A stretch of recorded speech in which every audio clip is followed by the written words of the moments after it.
there are times, and I will admit the disrespect in the words I'm about to say before I even say them, but that's largely what this sport is, right?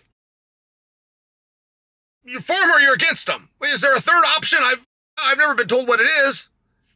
And then the athlete has a chance to go out and prove you and everybody else wrong. And I feel that that's the spot that Pennington is in. There are times, like it or not, that are good times to be world champion. I came through the NCAA, one of the hardest and most competitive environments for a variety of reasons. But there are times to be NCAA champion. Now, we've had guys win NCAA championships that could never place at the U.S. Open. We've had guys win NCAA titles that never wrestled and never match because they knew they didn't belong in the first place. I might as well grab this and get the hell out of here while nobody's looking, like, believe it or not. And Pennington, at least in theory, and at least in my opinion, I will happily amend this next week if I'm wrong, but Pennington does appear to be world champion at one of those times. You have Kayla Harrison, who wasn't in the organization. You have Chris Cyborg, who's not in the weight class, but given a look at it. You have Ronda Rousey, who had just left prior to the champion, Amanda Nunes, having left, immediate following a hiatus by the champion, Juliana Peña. I mean, it's one of these things where I'm not certain that we got the second best person because the first one was, then you fill in the blank, they're on a suspension or they stepped out, or, man, I'm not sure we got a number one contender. I'm not sure we got a top three. I'm not sure we're not dealing with the fifth best girl. She's got a belt around her, and I don't say that to be a jerk. What I'm saying is that's the opportunity that Pennington has. Pennington is very polite. One of the reasons that she isn't looked at as rough as some of those other names that I threw out there is because she's nice. It's no different than high school, guys. You all could tell me right now who the baddest dude in high school was. Right now. You wouldn't even have to think. Wonder where he's at today. Right? But you know who it is.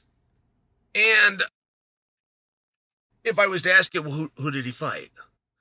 You would all say the same thing. Well, nobody. Aren't you listening to me, Chael? He was the baddest dude in high school. Nobody fought him. Well, right, but he had a bravado. There was something about him. He had a look, he had a tone. There was something about him. He made you believe it whether he had to show it or not, and Pennington doesn't do that. So I will fully admit that perhaps we're discounting her just because she's polite. So maybe I'm giving her a compliment, right? But maybe I'm not. Maybe we really don't have the best in the world here that we're calling champion. In fact, maybe in a different standard or era, we don't even have a top contender. And I really feel as though that's what Peña is here to decide. And I will accept that outcome. There'll be no part of me that goes, well, Peña's been out for a little bit. Nope. Whatever happens, happens. But there's no scenario where we count out Juliana Peña. Can we agree on that? Can we agree after she walked in with the eye of the tiger after 2 years of calling out Amanda Nunes and then did exactly what she said she was going to do to Amanda Nunes and then instantly walked out there and tried to do it again? Full courage and full willingness. And by the way, the only thing that got her was power. And that's just something that Pennington doesn't have. And there's a time with fighters where their best days are behind them. And that could be here with Juliana. She has moved on and is doing other things in life. And she took this hiatus. That creates a question mark. But when you're the world champion or a world champion, when you have biggest upset in the sports history or one of the biggest upsets in the sports history, there's also something known as the benefit of the doubt, and I've got to give it to her. And I just don't believe that Pennington has that power. I don't know if she's got that chip on her shoulder. There's also something to be said for pressure. Pennington has not fought in sold-out arenas that have come to see her fight. Juliana has. And in this scenario, that's not what she's up against. This is going to be a lighter and lesser environment for Juliana, while being the biggest, most pressure-filled environment for Pennington. Does that matter? Generally, it does. And I'm happy to amend when this was done. I don't know what will happen between these gals.